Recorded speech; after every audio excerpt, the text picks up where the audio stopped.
Le groupe Connect, expert en recrutement intérimaire. Rejoignez les 35 agences du groupe Connect pour des opportunités de carrière partout en France. Le groupe Connect présente Sud Radio, Destin de femme, Judith Belair. Bonjour, bonjour les copines et les copains. Très heureuse de vous retrouver pour Destin de femme sur Sud Radio, comme tous les samedis à 13h30, pour que le combat pour les droits des femmes devienne une cause commune, inspirée du livre au même titre de Valérie Pérez-Henouchi. Engagée pour la diversité et la représentation, Sonia Rolland est une voix inspirante et multiplie les engagements humanitaires et les prises de position sociétales.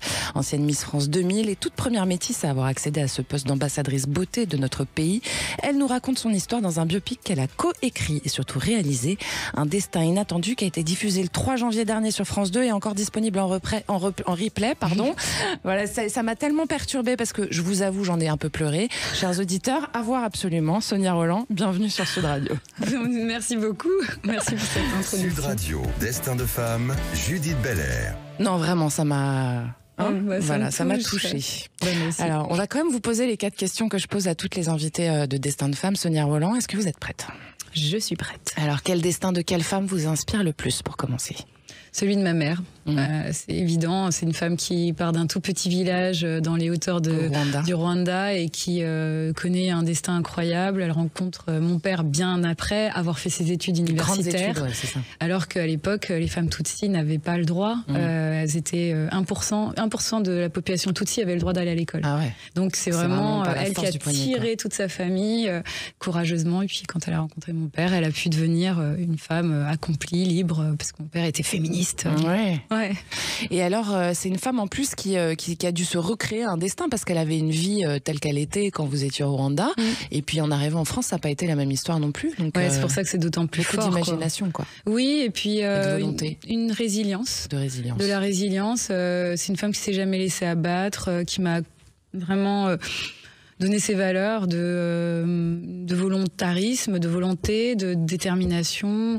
De jamais mettre le genou à terre trop longtemps, se relever dignement. La dignité. Ouais. La Agachielo. Chez nous au Rwanda, on dit Agachielo. Et c'est vrai important, que ça. Ouais, mais elle frise parfois l'orgueil quand même. Non, mais c'est vrai que ça fait des femmes très fortes, très puissantes, qui peuvent aussi un peu inaccessibles parfois, quoi. Oui, aussi. Et puis qui peuvent créer une sorte de complexe chez vous aussi. Moi, heureusement, j'avais un père qui contrebalançait. Oui, parce que lui, il était à 100% pour vous, votre père. Oui, à fond. Ouais, mon père était à fond. Il rêvait pour moi d'indépendance, en fait. Il voulait faire une femme à la fois forte, puissante, mais aussi libre et qui sache prendre des risques. D'ailleurs, j'en parle beaucoup dans mon film. Mon père représente plutôt le risque et ma mère la raison. Et je suis la parfaite conjugaison des deux. Bravo. Ouais. Parce que le risque et la raison mélangée, c'est un peu un secret de fonctionnement qui marche, quoi. Votre plus grand succès, Sonia Rolland? J'arrive pas à trop savoir. Je pense que ça peut être la réussite aussi, si vous préférez ce mot-là. Ouais, plutôt la réussite. En tout cas, c'est mon parcours. Ouais. Je me dis qu'au fond, vu d'où je viens, vu tout ce que j'ai vécu, vu tout ce que j'ai dû endurer aussi, parce que c'est pas si évident de passer de Miss France à comédienne déjà, parce que c'est un métier qui est très difficile avec l'étiquette. Il a fallu faire preuve de résilience aussi, du coup. Oui, et puis on vous étiquette, on vous laisse pas trop le choix de cette mutation en fait qui a opéré pendant 20 ans. Et aujourd'hui, moi, je suis fière. C'est pour ça aussi que je raconte cette histoire, parce que j'avais besoin de me présenter au public. Je me rendais compte que j'étais pas assez connue pour ce que j'étais, quoi. Et voilà. Mais c'est une belle plongée dans votre cœur, en fait, ce film aussi, dans la manière dont vous êtes construite, quoi. Ouais. Et puis aussi dire, voilà. Moi, j'ai réglé mes comptes avec certaines choses qui m'ont blessée, qui m'ont freinée aussi dans mon expansion, dans mes déploiements d'ailes. On dit déploiement d'ailes, en fait. Et aujourd'hui, je me sens à la fois accomplie et puis pleine d'ambition et de rêves encore. Et alors, du coup, même si vous êtes encore pleine d'ambition et de rêves, est-ce que vous pouvez me parler de votre plus grande déception, Sonia Rolland? Alors, c'est bizarre. Je ne peux pas être déçue parce que pour être déçu, il faut avoir une sorte d'attente. Par exemple, encore une fois, je reviens toujours à mon film. Ça fait 6 ans que je porte ce film. 6 ans que je me prends des portes, que j'avance. J'ai du mal à avancer. Parfois, je veux pas me résigner. Donc, parfois, je me disais, bon, allez, peut-être que je passe par autre chose. Je contourne le problème. Je me suis jamais laissée abattre. Donc, du coup, je n'ai pas de déception. Disons que, en fait, je me dis que ça nourrit ma rage, en fait. Donc c'est pas de la déception. C'est de l'énergie, quoi. Ouais, c'est un truc qui va nourrir ma rage. Et donc, au fond, je dis merci même à ceux qui n'ont pas cru en moi, parce que finalement, ils ont vraiment développé ma rage de vaincre, en fait. Quelle a été votre plus grande joie? Ma plus grande joie, c'est la naissance de mes filles, en fait. Ouais. L'une après l'autre? Les deux pareils? Les deux différemment, parce qu'au fond, la première, il y a plein d'angoisse. La deuxième, c'est une autre attente, mais qui est aussi joyeuse, mais beaucoup moins angoissée. Et puis c'est de les voir grandir avec autant de libre arbitre. Ça débat à la maison, parce que c'est des gros caractères, mais en même temps, elles sont et du coup, chouettes. quand ça débat, vous dites que vous avez réussi votre coup, quoi. Ouais, j'ai réussi mon coup. Bah ouais, ça c'est pour le coup, les enfants, je pense que c'est vraiment. Je sais même pas comment on pourrait définir ça. De toute façon, c'est un prolongement de vous et en même temps pas vraiment, puisque c'est des êtres que vous mettez au monde et qui ont leur personnalité à développer, qu'il faut en plus préserver, parce que je trouve qu'il n'y a rien de plus beau de les voir. Parfois s'énerver pour pas grand chose et en même temps se dire finalement elles ont peut-être un peu de vrai là dans ce qu'elles disent, et ça vous apprend des choses sur vous aussi, c'est génial. Bien sûr. Ça vous contraint et en même temps ça vous fait grandir. C'est une belle aventure, quoi. Ouais. Vous savez ce que c'est. A priori, oui, j'ai une petite fille aussi. Alors, Sonia Rolland, donc on en parle depuis tout à l'heure. Un destin inattendu, vous l'avez coécrit, vous l'avez réalisé surtout. Ça a été diffusé sur France 2 début janvier, puis c'est encore disponible en replay pour les auditeurs que ça intéresse. Je vous le conseille fortement. Alors, c'est un biopic autobiographique qui nous raconte votre chemin vers la couronne des Miss France. C'est un film qui m'a marqué aussi parce que vous nous rappelez l'importance du droit à rêver, parce que c'est un droit de rêver. Oui. Ouais, en fait, quand j'ai connu ce déclassement social venant d'Afrique en exil, puisqu'on est en situation d'exil, on quitte un état de guerre. Vous avez quitté et de génocide. De génocide. On arrive en France dans une autre configuration de vie, dans des HLM. On ne sait pas ce que c'est que cette nouvelle vie à laquelle on est confronté, plus le racisme, qui n'est pas évident. Et donc ma mère le subit. Dans les années 90, c'était pas aujourd'hui, quoi. Ouais, c'était pas aujourd'hui. Et puis, du coup, c'est vrai. Alors, je me suis éloignée de la question. Que l'importance du droit à rêver, parce que rêver, c'est un droit. Ouais. Et c'est un droit à rêver. Mais alors, quand on a plein de problématiques à gérer et qu'on se retrouve dans un milieu social où on a l'impression qu'on n'a pas le droit justement de rêver parce qu'il faut aller vers des choses plus pragmatiques, parce que moi je voulais être actrice, je voulais aller vers des métiers d'art. Et ma mère me disait mais c'est trop précaire, et puis il n'y a pas d'exemple comme toi, il n'y a pas d'exemple de réussite comme nous. C'est compliqué pour un parent et du coup pour l'enfant aussi on commence à s'auto-censurer. On se freine, on écoute cet ennemi intérieur qui nous empêche d'avancer. Et puis, à un moment, je me suis dit, non, heureusement que mon père est revenu dans notre vie, parce qu'il était resté en Afrique pendant 1 an, pour essayer de récupérer ses biens. Et puis, il est revenu bredouille, il s'est retrouvé ouvrier manutentionnaire, alors qu'il était directeur d'imprimerie pendant 20 ans. Et cette réalité fait qu'on s'empêche un peu de rêver, on tait ses rêves pour laisser place à des choses plus pragmatiques. Parce que aussi, il n'y avait pas d'exemple à l'époque. Est-ce que vous avez conscience qu'aujourd'hui, vous êtes devenu un exemple? Est-ce que c'est une volonté de votre part aussi d'ouvrir la porte pour les jeunes filles métisses, par exemple, qui vous suivent? En fait, en devenant déjà Miss France, quand je croisais des gens et qui me disaient que on était un peu... Ma mère, par exemple, me disait que j'étais sa revanche sur la vie. C'est très lourd. C'est très lourd, ça vous enlève de la légèreté quand vous êtes... Vous n'avez pas envie de ça, en fait? J'ai pas envie de ça. En tout cas, moi, ça me disons que ça me prenne pas, mais ça me fait peur, en fait. Je me dis, je peux pas être tributaire de ça. Et en même temps... J'ai une grande satisfaction quand je vois que les gens, ça les inspire. Je suis très heureuse, mais je me dis qu'au fond, on avance comme on peut avec les armes qui sont les nôtres et puis à notre vitesse. Je reste quand même... Et si ça ouvre la porte à d'autres, tant mieux, quoi. C'est ça? Ouais, mais ça demande aussi... Je veux dire, il y a une part de rêve, il y a une part de talent, mais ça demande beaucoup de travail. C'est ça. Et moi, la seule chose que je conseille toujours aux jeunes qui veulent se lancer, aux gens qui veulent s'inspirer de mon travail, finalement, c'est de se dire juste, les gars, je me suis pris beaucoup de portes. Il y a une Croyez chose... pas que c'est comme ça, quoi. Bah ça, rien n'arrive.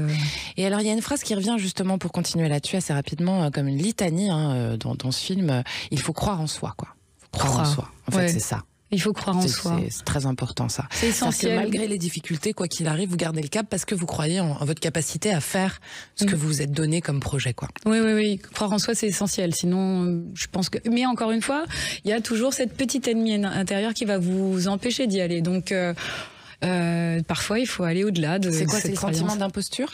Ouais, moi c'est un truc que j'ai vraiment développé pendant un certain temps parce que la transition était difficile. Oui, parce que aussi certaines humiliations que j'ai vécues aussi, que vous arrivez sur un tapis rouge et que vous êtes là en plus comme jeune comédienne, mais que tout le monde n'est pas au courant que vous êtes dans un film d'auteur qui va passer sur Arte.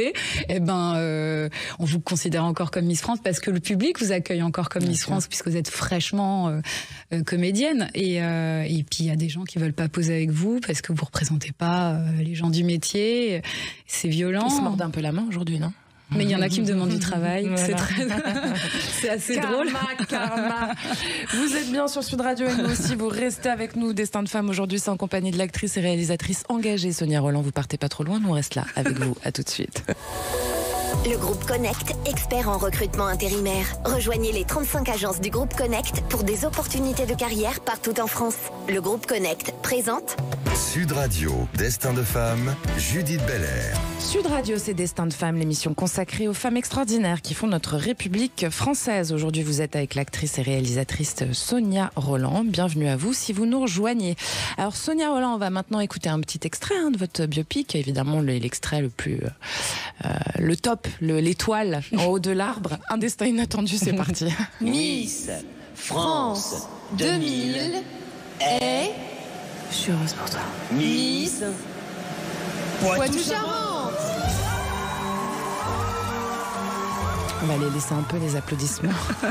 On a un peu spoilé, mais en même temps, tout le monde après, connaît on sait que vous avez été 1000 fois Miss France. Ouais, mais est-ce que ça vous a pas fait ça quand vous avez regardé le film, se dire je connais la fin, mais je suis quand même hyper... Je me suis exactement dit ça en regardant le film. Je me suis dit, ce qui est marrant, c'est qu'on sait comment ça va se passer, que quand même on ressent avec vous le truc, quoi. Ça marche vraiment très très bien. Donc déjà bravo parce que c'est votre film, c'est votre première fiction réalisée en fait. Voilà. Alors il y a Esther Rolland qui joue votre rôle, il y a Clémentine Célarier, il y a Thierry Godard, il y a plein de gens. Mata Gabin qui joue la maman. Voilà, qui est incroyable. On va revenir un peu là-dessus quand même. Vous avez été la première métisse et femme à devenir Miss France. Vous avez une jolie carrière d'actrice. Maintenant, vous êtes réalisatrice et vous incarnez des symboles en fait qui, d'eux-mêmes, sans que vous fassiez forcément d'efforts, détruisent les préjugés en fait. Oui, je m'en rends pas compte en vrai. C'est-à-dire qu'en fait, le fait de vous incarner vous-même, ça casse des barrières, quoi. De toute façon, j'ai pas le choix. De toute façon, pour avancer, clairement, vu la montagne que j'avais à gravir, à un moment où je me présente à l'élection de Miss France et je me dis je vais être comédienne, je me suis dit bon, mets un pas devant l'autre et puis te pose pas trop de questions, quoi. Parce que quand on est métisse dans ce métier, on a le cul entre deux chaises. On est vraiment. C'est un peu vrai partout, ça, non? Oui, pardon. Mais c'est vrai qu'on nous demande de choisir alors qu'on n'a pas envie. On est enfin moi dans mon cas parce que c'est un métissage visible, je suis pas assez noire, pas assez blanche, trop noire, trop blanche. Je suis pas assez africaine. Je suis pas, bref, je suis jamais au bon endroit. Et il y a un moment, je suis obligée de créer mes opportunités toute seule, quoi. Et ça a été beaucoup vrai dans votre génération. Est-ce que vous pensez que par exemple pour la génération de vos filles, c'est toujours le cas? Non, je crois qu'elles ne se posent plus cette question. D'ailleurs, je tiens vraiment à dire aux Français qu'on est le pays le plus métissé d'Europe et que c'est ce sur quoi il faut qu'on s'appuie aujourd'hui pour balayer toutes les discussions les plus radicales et conservatrices qui nous posent problème, quoi. Mais vraiment, on est un pays incroyable et bourré de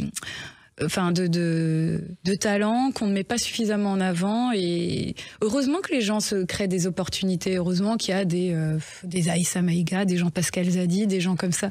Et ce sont des gens qui ont su dépasser justement tous ces problématiques internes, familiales, culturelles, sociales, pour embrasser en fait leur destin. Et ça c'est fou, quoi. Moi je suis hyper inspirée par cette nouvelle génération aussi, comme j'ai des ados à la maison, je prends la température. Pas que le fait qu'ils se représentent par exemple Aïssa Maïga qui pousse, pour qui c'est très important parce qu'elle a beaucoup souffert d'être une femme noire et qui en parle énormément, est-ce que vous pensez pas que trop en parler aussi ça peut pousser un petit peu à créer des blocages à un moment donné quand même, c'est-à-dire que de toute façon il y a eu un moment où on était... à un moment donné, parce que les gens l'oublient eux-mêmes en la voyant puisqu'ils ils ont l'habitude de l'avoir sur l'écran, non? Oui.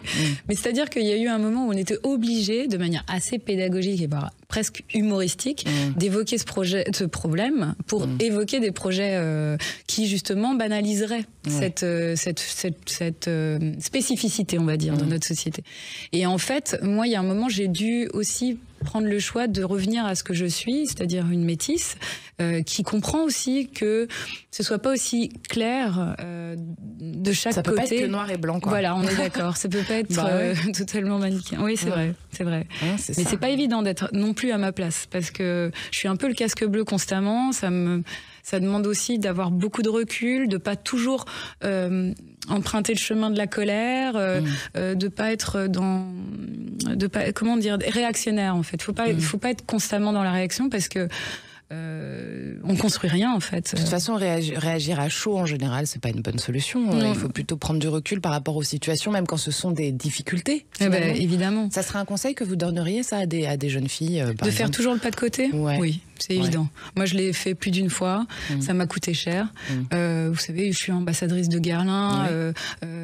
Un moment où il y a encore des tensions à cette époque-là, où il y avait eu des propos tenus par le président, quoi. En fait, la famille, un membre de la famille Guerlain qui n'avait rien à voir avec la société. Donc moi, j'essayais de faire la part des choses.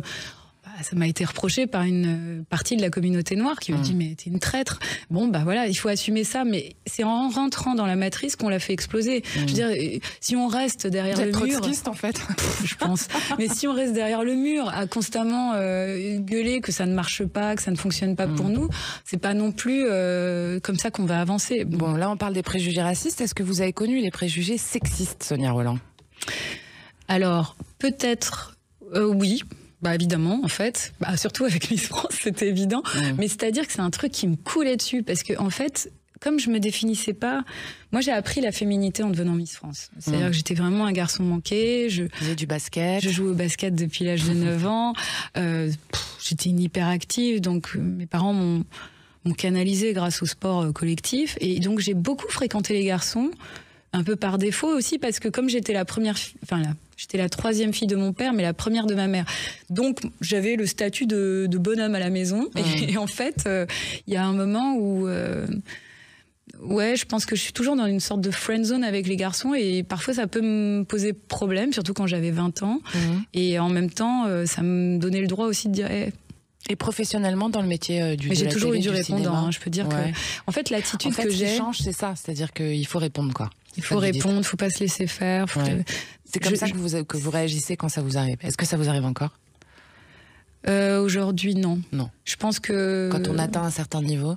Non. Mais en même temps, je trouverais ça dommage que finalement, il n'y ait plus de droit à la drague, plus de droit à tout ça. Mais moi, je pense qu'on est dans une période charnière où il se passe beaucoup de choses importantes aussi pour la femme qui peut enfin prendre... possession de ses droits et les faire valoir. Et c'est important aussi que cette période existe, mais il faut pas non plus que... Il faut pas cristalliser, quoi. Cristalliser, que les hommes ne deviennent pas nos ennemis non plus. En revanche, il est vrai qu'il faut condamner évidemment tout acte sexiste ou agression sexuelle, etc. Voilà. Sonia Rolland, ce que vous nous racontez aussi dans ce film, et ce que vous nous racontez en général, parce qu'il y a votre famille, celle que vous avez, celle que vous êtes créée aussi, qui vous soutient pendant tout votre chemin, etc. Ce que vous nous racontez, c'est que tout ça est possible grâce à leur force, à leur amour, et que sinon ça aurait été plus compliqué quand même. C'est-à-dire que c'est en groupe que ça marche, même quand on est seul. Ouais, non, il faut être accompagné. Moi, je suis la preuve. De toute façon, j'ai rien fait toute seule. J'ai toujours été bien accompagnée. Il faut choisir ses compagnons de vie, de carrière, choisir. Il faut bien choisir. C'est pas évident. On se casse la gueule souvent, mais en même temps, on apprend. Il faut pas prendre les choses comme un échec. Non, je dis ça parce que j'ai eu beaucoup de déceptions aussi, mais pas des déceptions. Encore une fois, ça revient aux déceptions. Mais j'ai eu des étonnements. En fait, c'est peut-être déçue de moi-même parce que je vois. Pas avoir bien choisi. Parce qu'on voit, il y a des indicateurs, qu'on le veuille ou non, il y a toujours des indicateurs. C'est comme le choix de mec. On sait qu'il y a un truc qui nous plaît pas au départ, ça sera le truc pour lequel on va quitter cette personne. Donc, en fait, il y a des choses qui, on y va quand même, on se risque à ça, et puis après on dit mais pourquoi? Donc, faut s'écouter, quoi. Faut croire en soi encore une fois. Il faut croire en soi, voilà. Ce film, et savoir dire non, tout simplement. Bien sûr, c'est très important d'apprendre à dire non. Alors, ce film, vous le dédiez à votre père, on en a parlé déjà. C'est lui qui vous a poussé sur votre chemin, malgré vous, parfois aussi. J'ai envie de dire mon père, ce héros. Ah ouais, clairement mon perso héros. Il nous a quittés en 2014, j'aurais tellement aimé qu'il vienne sur le plateau. Quoique... Il nous aurait embêté. Il nous aurait embêté. Il serait intervenu toutes les 5 secondes. Mais non, mais moi j'aurais adoré qu'il voit ce film. Je lui rends hommage, et c'est évident. Mais c'est pour lui que vous l'avez fait un peu aussi ? Je l'ai fait pour les deux, en fait. Pour votre mère aussi. Je l'ai fait pour le courage aussi de maman.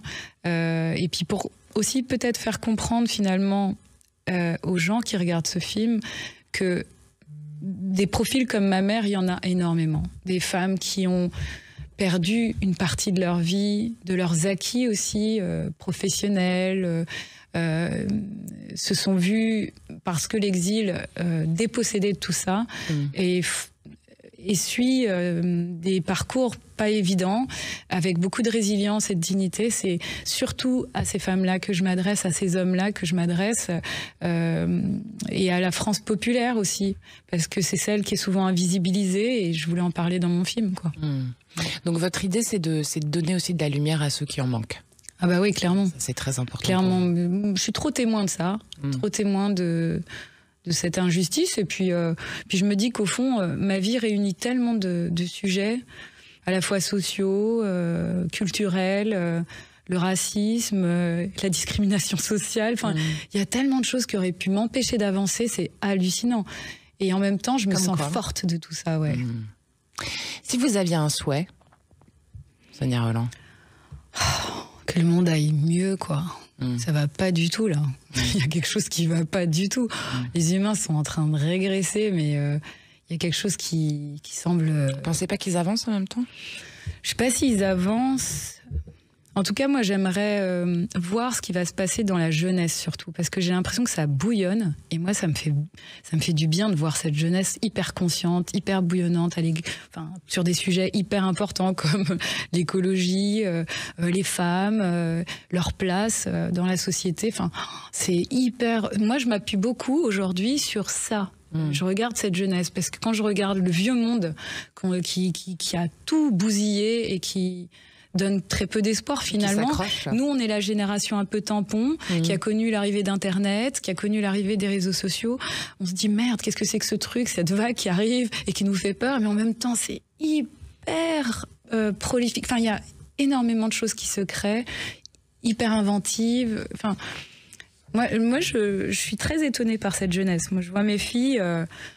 je suis fière, elles ont déjà un point de vue, elles savent défendre leurs arguments. C'était pas du tout notre cas à l'époque, nous on était hyper naïfs.